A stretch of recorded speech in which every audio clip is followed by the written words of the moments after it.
안녕하세요. 나를 위로하고 사랑하게 만드는 마법 플로잉 마인드입니다. 오늘은 가장 빨리 부자 되는 법 책 중에 다른 사람에게 잘못을 돌리지 마라 낭독해 보겠습니다. 미리 경고한다. 이 장은 극단적이고 어두운 이야기로 시작할 것이다. 그리고 분명 당신을 화나게 만들 것이다.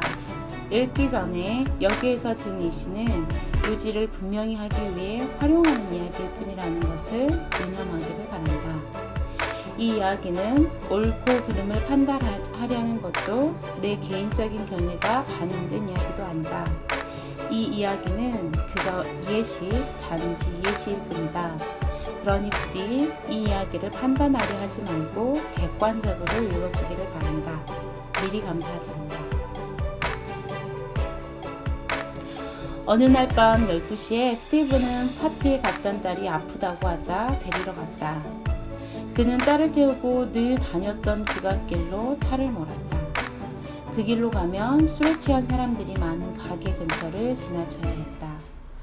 스티브는 사각지대인 교차로에 이르렀다. 그는 앞으로 나아가기 전에 양쪽 길을 모두 살폈다. 시야에 무엇도 잡히지 않았고 설령 보지 못했어도 정상 속도로만 달리면 절대 크게 부딪힐 일은 없었다. 스티브는 교차로 쪽으로 차를 몰았다. 바로 그 순간 음주운전자가 대형 트럭을 몰고 시속 100마일로 스티븐을 향해 돌진하더니 그대로 들이받았다. 스티븐과 딸은 그 자리에서 즉사했다. 음주운전자는 가벼운 경상만 입고 사고 현장에서 살아남았다. 이 단단히 잘못된 상황은 누구의 잘못인가? 우리 사회에서 잘못은 음주운전자에게 있다. 우리는 그를 비난할 수도, 감옥에 보낼 수도, 그의 삶을 망쳐버릴 수도 있다. 우리 모두 음주운전이 끔찍한 사고로 이어질 수 있음을 인식하고 음주운전자를 항상 나쁜 놈으로 생각한다. 하지만 결국 대가를 치른 사람은 누구인가? 스티븐인가? 음주운전자인가? 음주운전자의 행실로 가장 크게 대가를 치른 사람은 죽은 스티븐이라는 것이 냉혹한 진실이다. 음주운전자를 비난할 수는 있다. 하지만 이 상황에서 누가 손실을 입었는지는 변하지 않는다. 비난한다고 벌어진 일을 되돌릴 수도 없다. 법적으로도 보편적으로도 그 운전자는 대가를 치러야 하지만 그래도 스티븐과 그의 딸이 죽었다는 사실은 그대로다. 다른 사람이나 요인을 비난하는 문제는 이것이다. 비난은 당신이 자기 삶에 대한 책임과 통제권을 놓게 만든다. 당신은 벌어진 일을 막을 방도가 도저히 없었다고 말할 것이다. 그렇게 인정하면 그 일은 당신이 통제할 수 없다고 결정을 내리게 된다. 결국 자신에게 나쁜 일이 벌어지는 것을 방관할 것이다. 그 일은 다른 사람이나 무엇에 좌우되는 문제가 되며 잘못도 그들이나 그것들의 탓이 된다.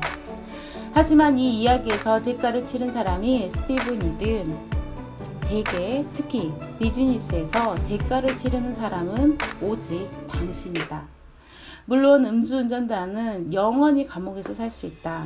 하지만 죽은 스티븐과 딸이 되살아나지는 않는다. 그러므로 실제로 죄를 지은 사람이 벌을 받는다고 이미 벌어진 일이 없던 일이 되는 것이 아니다.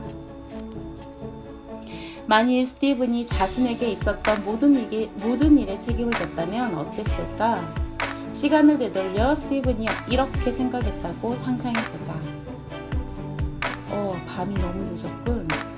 차를 몰고 취객들이 몰리는 장소를 지나가야 한단 말이지. 내가 음주운전자의 차에 치면 그것은 내 잘못이야. 일어날 수 있지만 피할 수도 있으니까. 어떻게 해야 그런 일을 당하지 않을 수 있을까? 그는 완전히 다르게 행동했을 것이다. 그가 할 수 있었던 행동 몇 가지가 있다. 첫째, 딸을 설득해 친구 집에 밤새 머물게 한다. 둘째, 차를 몰고 취객들이 있는 곳을 지나가지 않는다. 셋째, 사각지대의 제정신이 아닌 운전자가 있을 수 있다고 생각하고 다른 길을 택해 집에 간다. 이 밖에도 많다. 지나치게 걱정이 많아 보이나?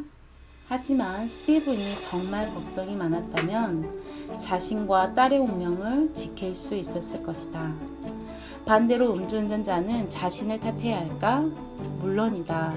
술에 취해 스티븐의 차를 박았기 때문에 100%의 그 과실이다.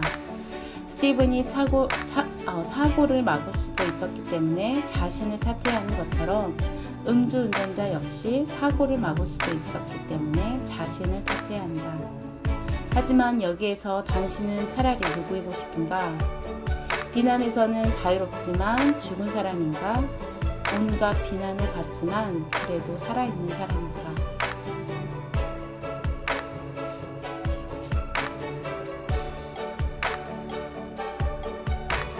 극단적인 사례를 들었지만 부자가 되려면 이런 방식으로 세상을 바라봐야 한다. 돈을 벌려면 돈을 통제해야 한다.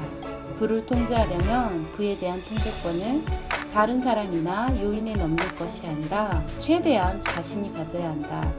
당신이 더 많은 책임을 질수록 사업에서 더 많은 요소를 통제할 수 있다. 우리 사회는 피해의식에 중독돼 있다. 모든 것이 다 남의 탓이다. 회사 사장 탓이고 경제 탓이고 소프트웨어 결함 탓이다. 당신 자신만 빼고 누구의 탓이든 무엇의 탓이든 될 수 있다. 이런 사고방식은 당신이 부자가 되고자 노력할 때 빨리 지치게 만드는 요인이 된다. 왜일까? 이론상으로야 당신에게 닥친 나쁜 상황은 다른 사람 탓이지만 돈을 잃고 부와 성공을 빼앗기는 사람은 당신이기 때문이다. 비즈니스 세계에서는 누구의 잘못이든 상관없이 대가를 지불하는 사람은 당신이 될 것이다. 이를 막을 유일한 방법은 책임 화살을 항상 자기 자신에게 돌려서 다른 사람이나 변수에서 통제권을 뺏어올 방법을 생각하는 것이다. 당신은 잘못의 책임과 상황의 통제권이 어디에 있기를 바라는가? 회사 직원이나 경제 상황 혹은 무엇이 됐든 무작위적인 요인이 당신의 미래를 망친다는 비난받기를 바라는가? 차라리 다른 사람들의 잘못으로 인한 문제까지 당신이 책임을 져라. 외부 요인이 당신이 소중하게 여기는 것을 망쳐버리기 전에 해결하는 편이 낫지 않겠는가? 지금까지 플로잉 마인드였습니다. 감사합니다.